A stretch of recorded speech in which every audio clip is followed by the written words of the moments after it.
ഈ കൊച്ചിന്റെ കൈ എന്തുറ കാണിച്ചു വെച്ചാ നീ എന്റെ തന്തേനെ നല്ലതിനെ വിളിക്കണം.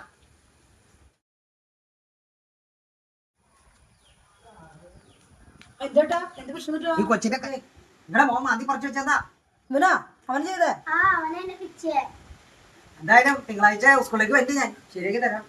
അവനോട് പറഞ്ഞേ.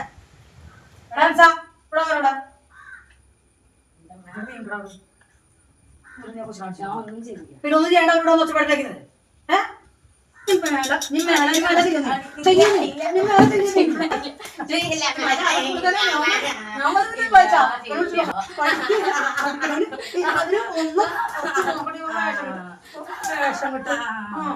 അപ്പനോട് ഞാൻ വരുന്നില്ല. എല്ലാവർക്കും വേണം, എല്ലാവർക്കും ഇഷ്ടമല്ല. ഞാൻ അപ്പം വരക്കാൻ പറഞ്ഞ പോവാ.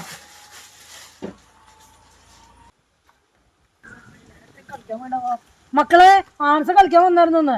ഇല്ല കളിക്കാൻ വന്നില്ലല്ലോ.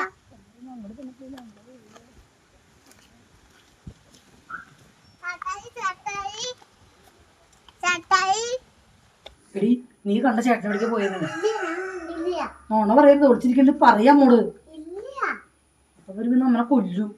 പ്രശ്നം ഉണ്ടാക്കിയിരുന്ന ആ ജംഗ്ഷനിലൊക്കെ ആൾക്കാർ പറയണ്ടായിരുന്നു നിന്റെ വീട്ടിൽ കയറുന്ന പ്രശ്നം ഉണ്ടാക്കുന്ന അവന്റെ കൊച്ചിനെ മാന്തിന്നാ തല്ലിന്നൊക്കെ പറയണ്ടല്ലോ. ഉള്ളതാണത്. അവരുടെ കൊച്ചിന് ആൻസർ മാന്തിന്ന് പറഞ്ഞ ആ പുള്ളിയോടെ നോച്ചുണ്ടായിരുന്നു. നീ കൊച്ചിനെ എന്തെങ്കിലും ചെയ്താ? ഞാൻ അപ്പോഴത്തെ ദേശത്തിന് നല്ല കൊച്ചിനോട് പറഞ്ഞു.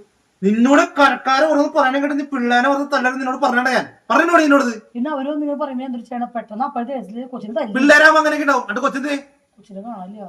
കൊച്ചിനെ കാണാനില്ലെന്നോ? എന്റെ മാതാവേ പോ അന്വേഷിക്കാൻ. എന്റെ കൊച്ചിനെ കണ്ടില്ലെങ്കിൽ ഞാനും എന്റെ സ്വഭാവം കൊണ്ട് എന്നെ പ്രാന്താക്കി നിൽക്കണ്ട. എവിടെ പോയി നോക്കണേ. നീ കൊച്ചങ്ങടക്ക് പോയാവോ? ഒന്നാമത്തെ പാടത്തൊക്കെ വെള്ളം കയറി കിടക്കാണ്. അവളെ എന്ത് കാര്യത്തിനാണ് അവന്റെ കൊച്ചിനെ. എടാ ആൻസോ, എടാ ആൻസോ, എവിടാ ആൻസോ? ആൻസോ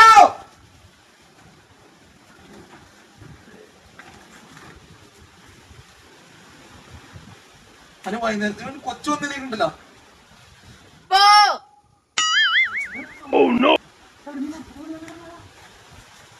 മരത്തിന്റെ മുകളിലിരിക്കുന്നത്. എടാ ഇറങ്ങി വാടാ. ആൻസ ഇറങ്ങി വാടാ. ഇല്ല അപ്പം തല്ലില്ലാന്ന് ഉറപ്പ് പറഞ്ഞു. എടാ ആൻസ ഇറങ്ങി വാടാ. നിന്നെ ഞാനല്ലതല്ലേ ഇവളല്ലതല്ലേ. ഇറങ്ങി വാ. എടാ മോൻ തല്ലൂലടാ. അപ്പോഴത്തെ ദേഷ്യം കൊണ്ടല്ലേ നീ ഇങ്ങടെ ഇറങ്ങി വാ. നോക്കി ഇറങ്ങട്ടാ. നോക്കി ഇറങ്ങാൻ തെന്നലാണ് നീ നോക്കി ഇറങ്ങ്.